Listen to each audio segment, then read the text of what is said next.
12 volt input position, no short. VCC 1.8 reading আছে, VCC 3.3 voltage reading আছে, V on reading আছে, AVTD পয়েন্টে reading আছে। ডিসি টু ডিসিএসি তে কোনো প্রকার কোনো শর্ট নাই। আমাদের মেইন 12 ভোল্টেজেও কোনো শর্ট নাই। তার মানে এই টিকনের নির্দিষ্ট কোনো কম্পোনেন্ট খারাপ নাই।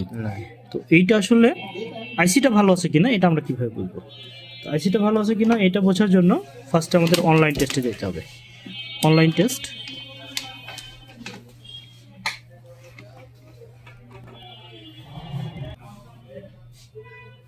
ফার্স্টে যে ভোল্টেজ বুস্ট হচ্ছিল দেখুন, আবার অফ করো,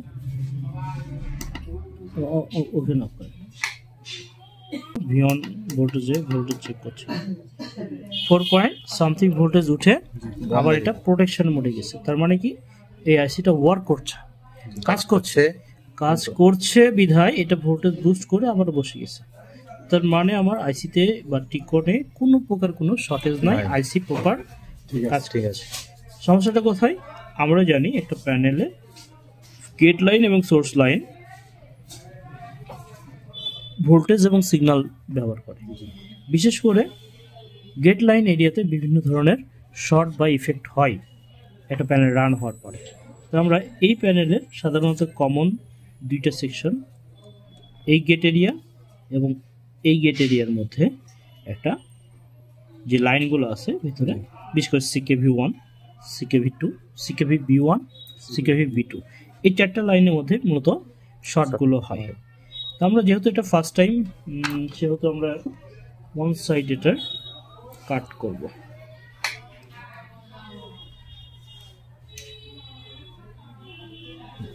দেখা একদম সুন্দর করে দেখো, একদম ইয়েতে দেখো কোথায় পাচ্ছে, জুম করে এখানে দেখো, জুম করবো। CKV1 এবং CKV2, CKV1, CKV2, CKV-B1, CKV-B2, এই চারটা লাইন কাট করতে। আচ্ছা, এখানে ক্লিয়ার যেন হয়, এই যে এরিয়াটা আমরা এখানে CKV1, CKV2, CKV-B1 এবং B2, সাধারণত যে কোনো দুটো লাইন বা চারটা লাইনও শর্ট হয়, দুটো লাইন CKV1 অথবা CKV-B1, এই দুইটা পাশাপাশি শর্ট হয়েছে গ্লাসের ভেতরে, যার কারণে আমরা এখান থেকে লাইনটাকে কাট করছি।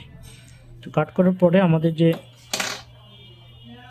সমস্যাটা হচ্ছিল, এটা ডিসি টু ডিসিএসি প্রোটেকশন মোডে চলে যাচ্ছিল।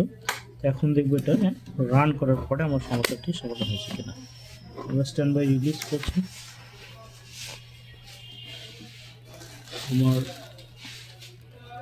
ভোল্টেজ 30 ভোল্টেজ ওকে, এবং ফল ভোল্টেজ এভিডিডি ভোল্টেজ ওকে, জাস্ট কিন্তু এখন পারফেক্ট ওয়ার্ক করছে, একদম কোনো বারটা ছাড়া পারফেক্ট স্কেল।